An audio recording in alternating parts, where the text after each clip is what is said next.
Assalamu alaikum. Alaykum assalam wa rahmatullah. In regards to the hadith, man tashabbaha biqawmin fahuwa minhu. How now I think, brother from Yale, they're distinguishing, there is one from culture and one is a religious. And they're saying there is a cultural used to be, but now they don't celebrate. There used to be pagans. How could we distinguish if it's a cultural or a pagan, or now, I mean, you're part of that culture? It's a good question. If you don't mind, I'll take it.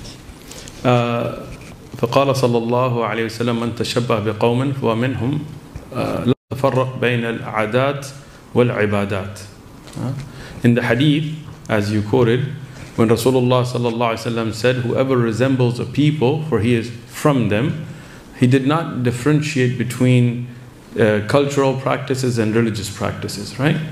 So some things are within the bounds of Sharia, meaning, for example, if you wear a sweater, right? Now that's not khas, that's not going to single you out to be from any nation. Everybody wears sweaters or jackets or shoes or hats or whatever, glasses or shades. Like these things may change per place. Like some people may, in a particular culture, wear wool, and some people may wear cotton, and that doesn't matter, right? You will not walk down wearing cotton and somebody says he's Christian, right? But certain things are signs of certain people that associate you with them, right? For example, if you see somebody walking down, and I'm going to give an easy example and then we'll get a little bit harder, with a big old cross on, what's your assumption? He's Christian. Yani, he resembles. So somebody says, no, I just like to wear a cross because I like the style. It's not acceptable.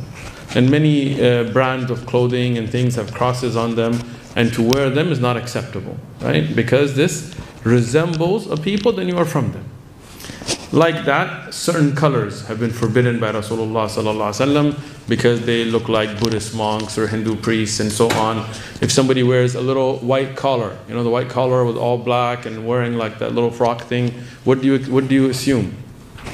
Protect your children. I get it. So there you represent something, you look like something, then you are given the hukam of that, right? At the same time, if you see a brother walking like the brothers here, mashallah, wearing thiyab, wearing loose clothing, covering their head, wearing the shimagh or qulansuar or whatever, imama, what do you assume? They're Muslim, right? So the Muslim should have that identity, right? Now, if you are, for example, going to work in the United States or in the UK or in Europe, and your uniform or the dress code is slacks and a shirt, which is common around the world now, it's not khas to any nation, as long as you wear it within certain bounds, right? For example, not to make isbal for men, not to have your pants below your ankles, not to wear colors that are forbidden, not to wear so tight that it reveals the body, and so on. And for women, obviously they have their own ahkam of hijab and niqab and so on and so on. So as long as you wear it within the boundaries, that's permissible, because that does not single you out to be a part of any other nation. You understand? For example, Hindus have a dot they put on their head. And many Muslims, unfortunately, out of the influence, they, in their weddings and things, they also put that dot, bindi or whatever they call it, right? That is not permissible. It is not correct. You cannot just say, oh, you know, it's just regular culture for us in this country or that. No, that's a Hindu religious thing. You cannot wear it, okay? Now when it gets to practices like birthday parties, these are things that come from religious tradition. Religious tradition, shirk.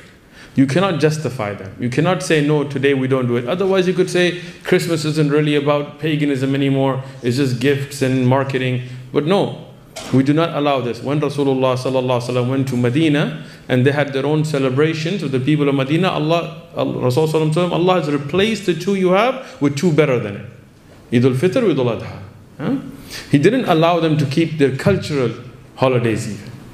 In Islam, Ayyad, like those celebrations that repeat, are governed by the Sharia. Clear? You good? Inshallah. Faddal. Next.